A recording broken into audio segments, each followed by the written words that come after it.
Anna, how has the CLTC helped you as a trainer? Well, basically, as a trainer, I would say the bottom line is it's made me really much more transparent in what I do to HR, and it makes it far more likely that I'm going to get a contract. For me, for example, I think I may have been training, I think, a little bit over 10 years before I did the CLTC, and I think that really kind of finally allowed me to sort of let go of course books. Okay, interesting. Up until that point, I'd been really dependent on them, you know, feeling like if it didn't come from a course book, then it wasn't going to be legitimate, you know.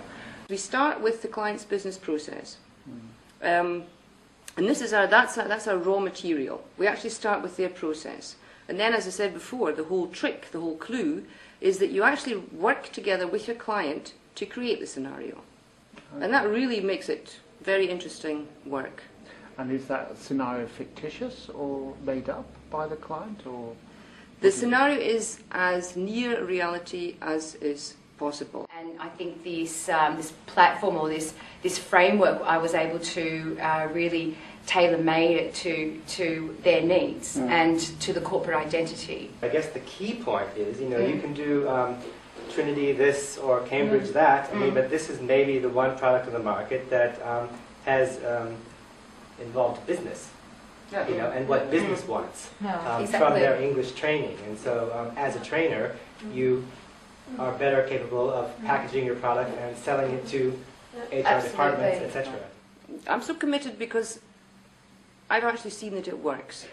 I use the model myself, and I've seen it implemented in the corporate world, and I know that it works. And this is also the kind of feedback that I get from trainers who take part in CLTC.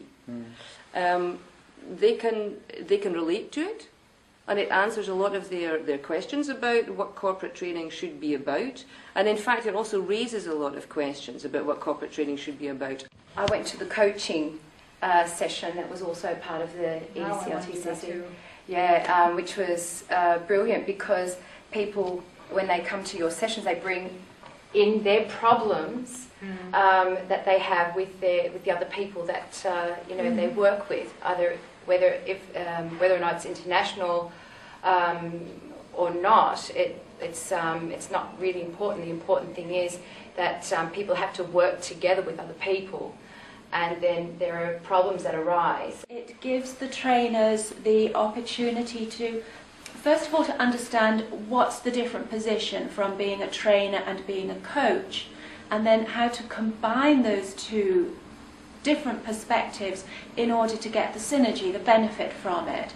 So it's not just training as in giving the building blocks of a presentation or a negotiation, but it's also to handle the insecurities behind public speaking, stress-related issues concerning that, or could, for example, how to handle conflict in the team, how to bring out your leadership skills, how to step up and perform fully to fully participate in what you're doing. You did the CLTC trainer qualification about 4 or 5 years ago now. How could you tell us how you have changed your approach to training, having done that course?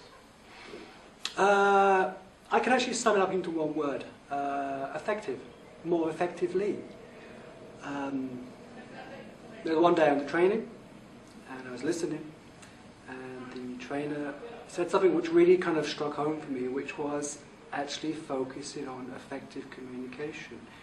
Is this person effectively performing the communication skill that they needed to do? And this was, something that, it put a name to something that I've been doing for a long, long time, and it kind of, for me, accurately summed up what we should be doing, helping our clients to effectively communicate.